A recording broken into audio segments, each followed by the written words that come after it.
Ignacio García Valdecasas, muy buenos días. Buenos días, José Antonio. ¿Cómo o qué importancia tiene Siria dentro del tablero de ajedrez global? Bueno, tiene una importancia muy señalada, y lo que ha ocurrido pues va a tener consecuencias que todavía no podemos calibrar. Pero ya podemos ir haciendo algún análisis. Evidentemente se trata de una operación llevada a cabo por Turquía con el apoyo de Israel. Eso lo sabemos porque los propios protagonistas lo han confesado. Erdogan ha dicho en público hace 4 días, cuando se estaba desarrollando la operación, que tomaban nota de los sucesos, de la operación que estaban haciendo las milicias yihadistas, aunque no las nombró así, las nombró como rebeldes, que es un eufemismo, y que esperaba que se desarrollara sin sobresaltos. Y además dijo, le propusimos al Assad reunirnos para determinar juntos el futuro de Siria, y se negó. Es decir, esas palabras lo que quieren decir es, esperamos que la iniciativa de las guerrillas yihadistas triunfe, y que esto se debe, yo lo he llevado a cabo yo Erdogan, porque no me han dejado intervenir en los asuntos internos de Siria. Esta confesión y lo que ha ocurrido pues confirma lo que se sospechaba desde 2010 y 2011, cuando fue denunciado por la inteligencia iraní y por algún miembro de la prensa, como aquella periodista libanesa americana, Serena Shim, de que toda la ayuda que ha venido a los rebeldes sirios caía en manos de las milicias yihadistas. Casi todas de Al-Qaeda. Se le ha cambiado el nombre, Al-Qaeda, Al-Nusra, HTS, que es la que ahora está al mando, pero en el fondo es lo mismo, es Al-Qaeda, lo cual también levantaba sospecha o pregunta cómo podía el Occidente, Estados Unidos, a través de Turquía, estar ayudando a una milicia que fue la que hizo volar las Torres Gemelas. ¿Qué ha intervenido Israel? Pues eso lo sabemos por varias fuentes. En primer lugar, al día siguiente de llegar a un alto el fuego con Hezbollah, al día siguiente bombardeó sistemáticamente todos los pasos y toda la comunicación del Líbano con Siria, para impedir que, habiéndose establecido el alto el fuego, Hezbollah pudiera ir pudiera acudir en ayuda del régimen de Al-Assad. Lo dijo también el general al que yo cité hace una semana aquí en el estudio, general Eisenkot, aunque eso no lo hemos podido demostrar. Pero, sin embargo, en los últimos días, la guerrilla de Al-Qaeda, la actual en el poder en Siria, pues ha hecho distintos llamamientos en periódicos y en la prensa israelí para que Israel siga ayudando a los rebeldes, es decir, a los yihadistas sirios. Pero eso es una parte de la película, José Antonio. Pero hay otra parte de la película que está bajo el radar y que todavía no conocemos y todavía no comprendemos.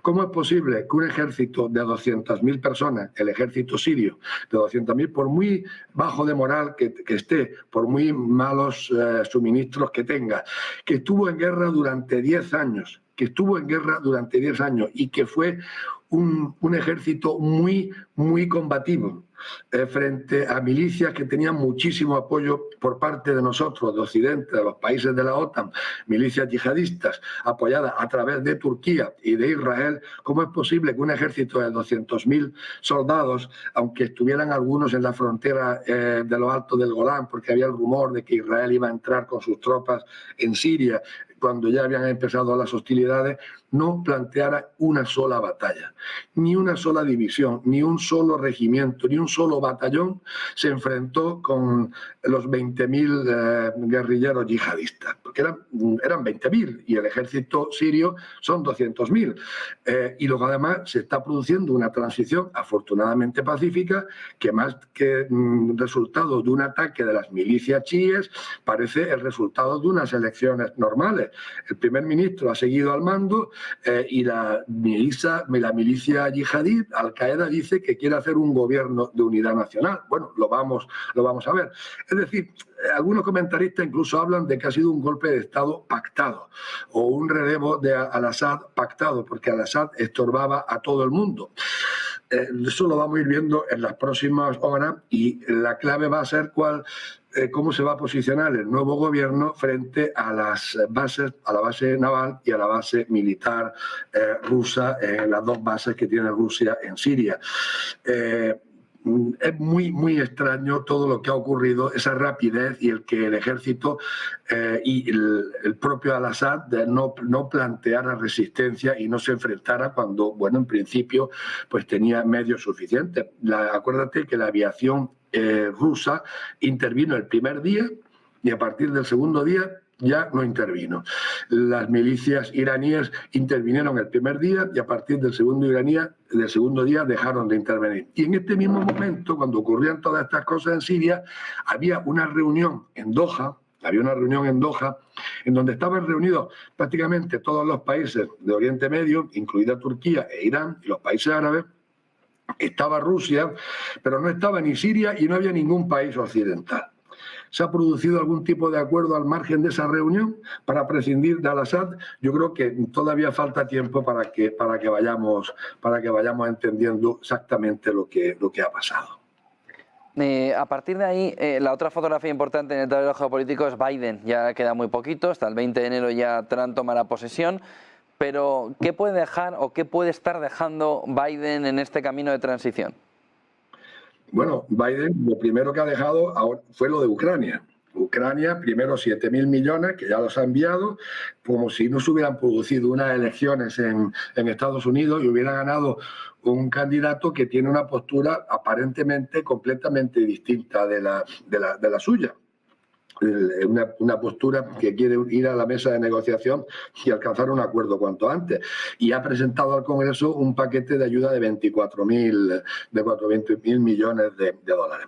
Más el permiso que dio para atacar a Rusia con los misiles de alcance medio, 300 kilómetros. Que, por cierto, José Antonio, no sé si te has dado cuenta que hubo un primer ataque, un segundo ataque, después respondió Rusia con el lanzamiento del misil balístico intermedio, no intercontinental, el Oreshnik, que significa la avellana, con múltiples cabezas que iban sin armas nucleares, pero que está preparado para llevar armas nucleares.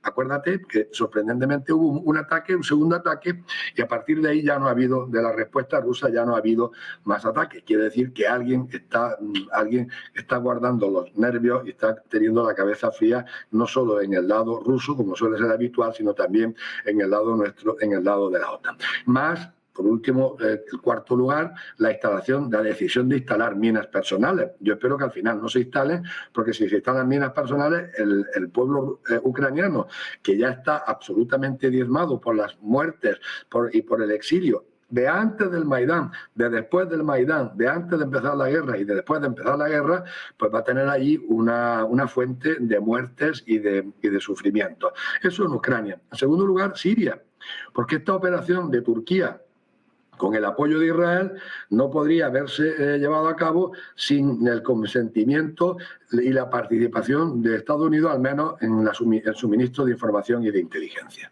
No te olvides que Estados Unidos tiene varios miles de soldados en Siria, en una base militar en Siria, en la frontera con Irak, supuestamente para luchar contra el Estado Islámico y contra Al-Qaeda, aunque Al-Qaeda parece ser que ha sido un aliado de Estados Unidos desde el año 10 u 11, y eso no lo digo yo, eso lo han dicho, voy a ver si lo encuentro aquí, la cita exacta, lo han dicho el asesor de seguridad Jake Sullivan, y lo dijo también el actual enviado especial para Oriente Medio.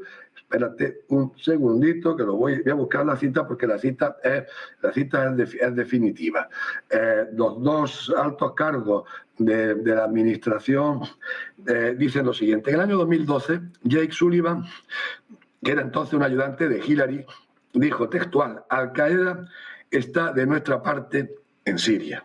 Y en el año 2021, James Jeffrey, que es el enviado especial para Siria de Trump, de 2018 a 2020, dijo: Ayat Tahrir al-Sham, la facción Al-Qaeda, se le ha cambiado el nombre, pero es Al-Qaeda, es un activo y una baza que tenemos en nuestra estrategia, en la estrategia de Estados Unidos en Siria. Es decir, tienen una base militar que supuestamente es para luchar frente al Estado Islámico, que al parecer estaría observando cómo Turquía ayuda a Al-Qaeda y que además está protegiendo los pozos de petróleo y sirios, los sigue explotando y le envía, es decir, está apropiándose indebidamente de un recurso del pueblo sirio durante los últimos 10 años, creo, por lo menos 8, y está enviando ese petróleo, me imagino que a un precio bastante ventajoso a Israel.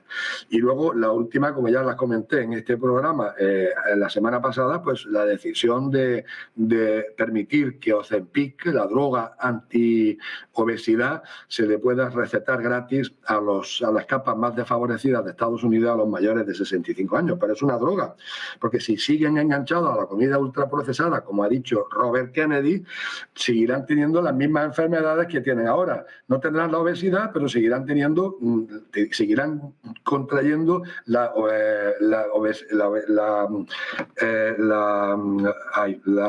obesidad, la diabetes 1, la diabetes 2 y la prediabetes. Es decir, Biden está prejuzgando en gran medida lo que luego va a ser la administración Trump y está pues poniéndole en una situación francamente difícil. Hay otro tema también importante, don Ignacio, que es lo que está sucediendo en el entorno del este de Europa, ¿no? Con Georgia también, con Moldavia, hemos visto la suspensión de esas elecciones también por injerencia rusa en Rumanía. Hay una corriente que empieza a hablar de una extensión, una multiplicación del Maidán. Bueno, entiende por Maidán, pues cuando hay cualquier iniciativa por parte de los países de la OTAN para forzar a otros países vecinos a la Unión Europea para que se integren en la Unión Europea a cualquier costa y casi a cualquier precio. Lo que tenemos en Rumanía, bueno, pues es un asunto rumano que tendrán los rumanos que aclarar, aunque ya la propia líder de la oposición, que perdió en la primera vuelta frente al candidato prorruso, ha criticado por inconstitucional la decisión del Tribunal Constitucional. Porque además parece ser que todavía no lo sabemos. Yo voy a intentar averiguarlo. No sabemos si el Tribunal Constitucional ha tomado la decisión sobre la base de pruebas irrefutables o sobre la base, como dicen algunos medios, sobre la base de sospechas de la intervención rusa en el proceso electoral. Y lo curioso es que el proceso electoral tenía dos partes. Por un lado, las elecciones legislativas y por otro lado, las elecciones presidenciales. Las elecciones legislativas las ha perdido el partido prorruso. Y ahí, como ha perdido el partido prorruso, pues parece ser que, según de acuerdo con el Tribunal Constitucional, las elecciones parlamentarias han sido limpias y han sido correctas. Sin embargo, las elecciones presidenciales que ganó el partido prorruso, pues habían sido boicoteadas o habían sido influidas más allá de lo normal por un partido extranjero. Es muy raro que en un proceso electoral la misma manipulación de unas elecciones no afecte a la parte legislativa y a la parte presidencial, a la parte parlamentaria y a la parte presidencial. Y lo que ha pasado en Moldavia, pues también llama la atención. Las elecciones empezaron con un triunfo más o menos claro del candidato prorruso, porque esos países están muy divididos entre la población, en unos prorrusos y antirrusos. Eso lo sabemos y tenemos que aceptarlo. Es lamentable, pero bueno, es así. Y por la mañana, cuando terminaron el recuento, había ganado el partido antirruso, pero con una diferencia de un 0,7%. Es decir, que esos países están francamente divididos ante la opción de acercarse o no a la Unión Europea, acercarse o no a la OTAN.